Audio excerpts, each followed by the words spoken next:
Welcome to the Unraveling the Scriptures channel. Have you heard of the mysterious Sea Peoples? They formed a confederation of tribes that came from the Aegean Sea. In the Bible, they are primarily known as the Philistines, or at least we know that the Philistines were part of one of these enigmatic tribes that emerged from the sea. In this video, we will dive deep into each of these peoples, their origins, their histories, and the way ancient monuments depict them, attesting to their antiquity. We will also focus on the sacred scriptures, which mention these peoples during the times of Abraham, Isaac, David, and the period of the Judges of Israel, as well as other significant chronological phases. So, before we begin, don't forget to like this video, subscribe to the channel, and share it with others. The mystery of the 8 sea peoples and the dawn of the Philistines. The sacred scriptures recount the existence of a people who, throughout antiquity, became a great and persistent rival of Israel, from the times of Abraham and Isaac to the period of the Judges, and later during the reign of Israel's first kings. The Philistines were formidable adversaries, confronted in several battles by figures such as King Saul and King David. This people, known as the Philistines, is frequently identified as one of the Sea Peoples. But why are they given this title? The Philistines are called Sea Peoples due to their origins, which trace back to the Aegean Sea region, suggesting their roots are linked to Indo-European peoples. The scriptures also mention that they descend from the lineage of Japheth, one of Noah's sons, confirming this European origin. However, there's a fascinating detail about their origins. The Philistines were originally of Hamitic descent, coming from the line of Ham. Over time, there was significant intermingling between the descendants of Ham and Japheth, which shaped the identity of this people. In the book of Genesis, chapter 10, verses 13 and 14, we find the following quote: Mizraim begot the Ludites, Anamites, Lehabites, and Naphtuhites, and also the Pathrusites, Casluhites, from whom came the Philistines and the Caphtorites. Mizraim, a son of Ham, is mentioned as the origin of these peoples. This biblical passage reinforces the idea that the Philistines are the result of a mixture between the descendants of Ham and the descendants of Japheth, which contributed to their complex and rich cultural heritage. This legacy of conflicts, blended cultures, and enigmatic origins makes the Philistines a central figure in ancient history, especially in their relationship with Israel. What makes this passage especially intriguing and shrouded in mystery is the fact that the Philistines trace their original lineage back to Mizraim, the son of Ham. However, they intensely intermingled with the Caphtorites. For those unfamiliar, the Caphtorites, or Caphtor, are mentioned in the Bible as referring to the ancient island of Crete and its surrounding islands. This means that the Philistines have a dual origin, Hamitic through Mizraim, and Cretan through their connection with Caphtor, the island of Crete, associated with the Greek peoples. This crossing of cultures makes the history of the Philistines even more fascinating. Many scholars agree that the Philistines and other sea peoples had this mixed origin, containing detectable traces of Indo-European, Greek, and even ancient Mycenaean peoples.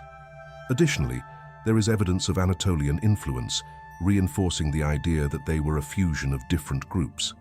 This multicultural heritage shaped the Philistines into a people with unique characteristics within the context of the ancient Near East. The sacred scriptures reveal that all the ancient Greek tribes descended from a common patriarch of Japheth's lineage, called Javan, or Yavan in Hebrew and Aramaic. Javan is described as the progenitor of the Greek peoples, and to this day in the Middle East, Greeks are referred to as Yavan, descendants of Javan. Therefore, this mixture between the descendants of Javan and the tribes from Mizraim gave rise to the Philistines and other sea peoples. One fascinating theory that can be constructed from the available information is that the descendants of Mizraim, specifically the tribes of the Casluhites and Pathrusites, initially migrated to the region of Crete. In this movement, these peoples likely mixed heavily with the local inhabitants, probably of Greek origin. This cultural and genetic fusion would have resulted in an identity more influenced by Greek origins than by Mizraim's lineage. Over generations, the Philistines, Descendants of these tribes incorporated elements of Indo-European, Mycenaean, and Cretan culture until Greek influences became dominant, diluting their original Hamitic heritage. The first mention of the Philistines in the sacred scriptures appears in Genesis chapter 10, where their origins are outlined. From this initial reference, the Philistines reappear in other historical and biblical contexts. One of the most intriguing examples is the figure of King Abimelech, who plays a central role in two narratives involving both Abraham and Isaac. The first Abimelech, a Philistine king or ruler of a people related to the descendants of the Aegean Sea, is described in the book of Genesis as the monarch who took Sarah, Abraham's wife, unaware that she was married. However, God intervenes in a dream, commanding Abimelech to return Sarah, as she is the wife of a prophet. This episode not only reveals divine intervention to protect Abraham, but also highlights the presence of the Philistines during this early period, long before the famous battles of Saul and David. Interestingly, a second Abimelech appears later in the story of Isaac, Abraham's son. Like his father, Isaac also experienced a situation where his wife, Rebekah, caught Abimelech's attention due to her beauty. While some scholars suggest that this Abimelech could be the same king who interacted with Abraham, others believe that he may be the son of the first Abimelech, indicating a Philistine royal lineage. The ancient Philistines, like other sea peoples, seem to have undergone significant cultural and linguistic adaptation upon settling in the region of Canaan. It is believed that the Philistines originally spoke an Indo-European language, inherited from their Aegean origins. However, after migrating and settling in Canaan, they likely adopted the local language, probably ancient Phoenician, which was widely used by the Canaanites, Sidonians, and other peoples of the region. This language, referred to in the scriptures as the language of Canaan, became the dominant form of communication in the area, even among the Israelites, particularly after the period of the Judges. It's fascinating to consider how the Philistines' linguistic assimilation took place within a context of migration and intercultural influence. According to theories presented in works such as Ancient Canaanites, the civilization of Canaan before the Israelites, the Philistines' adoption of a Semitic language, like Phoenician, may have been a strategic move, reflecting their adaptation to the political and economic realities of Canaan. This process underscores the cultural fluidity that characterized the Levant in antiquity. The Philistines' relationship with Egypt is also a key piece in understanding their journey. There is evidence that the Philistines, originating from the island of Crete, maintained close contact with the ancient Egyptians, suggesting a migratory route that passed through Egypt before their arrival in the Levant. This connection is reinforced by Egyptian records mentioning the presence of sea peoples at their borders, sometimes even serving as mercenaries or occasional allies. This proximity to Egypt may have facilitated the Philistines' transition to Canaan, where they encountered an already established culture, with the Canaanites and Phoenicians exerting considerable influence in the region. The Phoenicians, known as the greatest navigators of antiquity, likely already maintained commercial and cultural relationships with the Mycenaeans, Greeks, and other European peoples. This means that when the Philistines arrived, they weren't just migrating to a new land, but also re-encountering former trade partners or maritime rivals. The Phoenicians' ability to navigate and connect with various civilizations throughout the Mediterranean helped create a network of interactions between the Aegean peoples, Mycenaeans, and even pre-Roman and pre-Italic tribes. In this scenario, it's likely that the Philistines were already familiar with the Phoenicians and Canaanites before their final settlement in Canaan. This prior knowledge may have eased their assimilation and adaptation, not only linguistically, but also culturally and economically.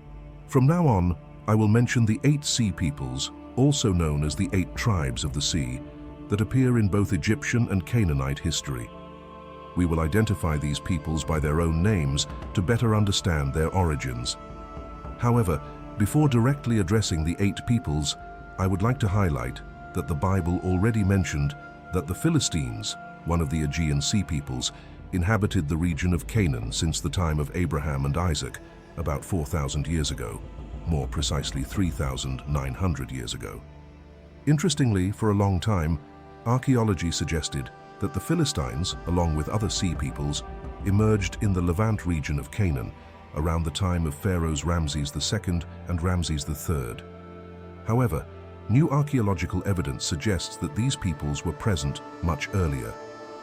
One of the oldest records referencing the sea peoples is the Amarna letters, an important archaeological document that specifically mentions one of these peoples, the Luca, now identified as the ancient Lycians from western Anatolia. The Amarna letters, a collection of diplomatic correspondence between the Egyptian pharaoh and other Near Eastern rulers, describe the Luca. In these letters, they are depicted as pirates or maritime raiders active in the eastern Mediterranean, particularly along the Anatolian coasts, modern-day Turkey. The letters show that the Luca were a constant threat to trade routes and coastal cities. Right after the Luca, we encounter another sea people known as the Shurden. The identification of the Shurden primarily comes from their name, which is widely accepted as referring to the ancient Sardinians originating from Sardinia, Italy. Next, we have the Weshesh, generally associated with the Achaeans, an ancient Greek people who also settled in Cyprus and Anatolia. They are recognized as one of the most notable sea peoples. Another significant group is the Shekelesh, whose name is frequently connected to ancient Cilicia. The Shekelesh are identified as a pre-Roman people, the Cilicians, who inhabited the region now known as Cilicia in southern Anatolia. Some scholars suggest that the name could also be linked to Sicily, an island in Italy. Next, we have the Teresh, another tribe of the sea. The name Teresh may be associated with the term Tros or Trojan, referring to the inhabitants of the legendary city of Troy. Additionally, the Greek name for the Etruscans, Tyranoi or Tyrsenoi, has a phonetic similarity, leading some scholars to suggest that the Teresh could be the ancestors of the Etruscans, possibly having migrated from Troy after its destruction. Essentially, the ancient Trojans. The next tribe or sea people is known as the Cheka. Although their name does not have a clear identification, their attire strongly suggests that they also came from the Aegean region. Their helmets, for example, are very reminiscent of those of the ancient Mycenaeans, even featuring horns, a notable characteristic of that culture. Next, we have the Danyan, or Danuna, who are often associated with the Dorians, an ancient Greek tribe. One of the most accepted theories proposes that the Danyan could be related to the Danaoi, one of the names used by the Greeks to describe their mythological ancestors, especially the people of Argolis in the Peloponnese. This points to a Greek or Aegean origin, possibly connected to the population movements that occurred after the destruction of Mycenaean cities in Greece. The final tribe, and perhaps the most famous due to their descriptions in the sacred scriptures, are the Pelashet, known as the ancient Philistines. These Philistines originated from the Aegean Sea, more specifically from the island of Crete and southern Europe. These were essentially the 8 sea peoples. I hope you enjoyed this video, where I introduced their identifications by name and briefly mentioned the presence of the Philistines in the scriptures. May God bless you all, and see you soon.